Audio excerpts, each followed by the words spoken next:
பல அதிசயங்களும் அற்புதம் நிறைந்த ஓம்காரேஸ்வரர் வீட்டிற்கும் ஓம்காரேஸ்வரர் மலையை பற்றி இப்போதும் நாம் பார்ப்போம். ஆதி காலத்தில் இந்த மலையானது விந்திய மலை என்று அழைக்கப்பட்டனர். இந்த விந்திய மலையானது பின்னர்தான் ஓம்காரேஸ்வர் மலை என்று அழைக்கப்பட்டன. ஆதி காலத்தில் நாரத மகரிஷி என்பவர் கோகர்ணா ஆலயத்தை தரிசனம் செய்துவிட்டு விந்திய மலையின் வழியாக கைலாயத்திற்கு சென்று கொண்டிருந்தார்.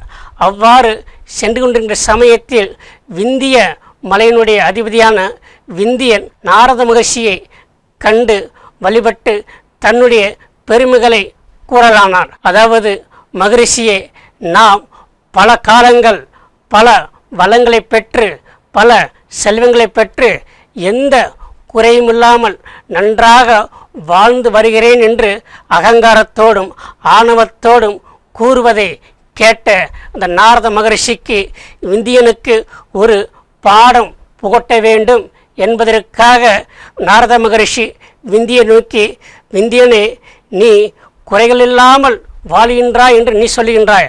ஆனால் உன்னை பற்றி எல்லோரும் குறைகளை கூறிக்கொண்டே இருக்கின்றனர். அதுவும் அகத்தியர் விந்திய மலையை காட்டிலும் கைலாய மலையே உயர்ந்தது என்று அவர் கூறிக்கொண்டிருக்கின்றார். இதனால் உன்னுடைய பெருமையை அகத்தியரிடம் கேட்டு தெரிந்து கொள் என்று நாரத மகரிஷி கூறுகின்றார். சில ஆண்டுகளுக்கு பின்னர் அகத்தியர் முனிவர் கைலாயத்திலிருந்து விந்திய மலையை நோக்கி வருகின்ற பொழுது விந்தியன் அகத்தியரை கண்டான். அகத்தியரால் விந்திய மலை ஓம்காரேஸ்வர் மலையாக மாறியது. இந்த மலையில் பல பக்தர்கள் பல ஆண்டுகளாக மலை வலம் வந்து கொண்டே இருக்கின்றனர். அதற்கு காரணம், இந்த ஓம்காரேஸ்வர் மலை மேல் பல ஆலயங்கள் பல ஆண்டுகளாக பல மன்னர்களால் கட்டப்பட்டு வழிபட்டு வருகின்றனர்.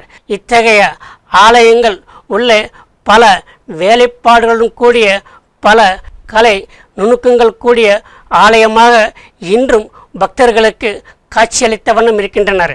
இத்தகைய மலைவலம் செல்லும் பக்தர்கள் முதலில் ரின்முக்தேஸ்வர் ஆலயத்தை தரிசித்து பின்னர் சிறிது தூரம் நடந்து சென்றால் கௌரி சோமநாத் ஆலயத்தை தரிசிக்கின்றனர்.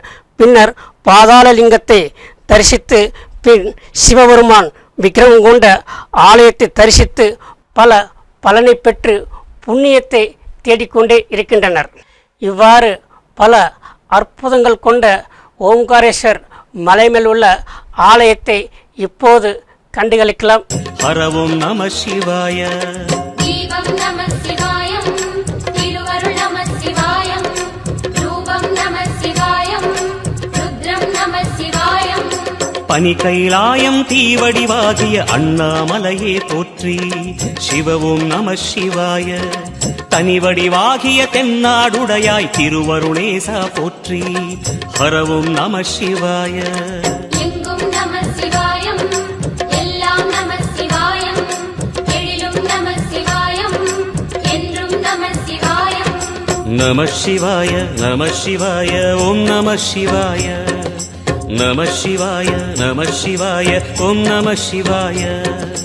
நம சிவாய நம சிவாய, ஓம் நம சிவாய. நம சிவாய நம சிவாய, ஓம் நம சிவாய. நம சிவாய நம சிவாய, ஓம் நம சிவாய. இவ்வாறு மலைவலம் வரும் பக்தர்கள் ஆலயங்களை தரிசித்து இறுதியாக அந்த பகுதியிலுள்ள காவல் தெய்வமான சாத்திரமாத்திரா தேவி ஆலயத்தை தரிசித்து அவர்கள் பலனடைகின்றனர். இவ்வாறு மலை மேல் உள்ள பல ஆலயங்கள் பல மன்னர்களால் கட்டப்பட்டு பலர் பெருமைகளோடு பேசப்படுகின்றனர். அதாவது சிவபுரி என்றும் பிரம்மபுரி என்றும் விஷ்ணுபுரி என்றும் அழைத்த வண்ணம் பக்தர்கள் வழிபட்டு பலனடைந்த வண்ணம் இன்றும் இருக்கின்றனர்.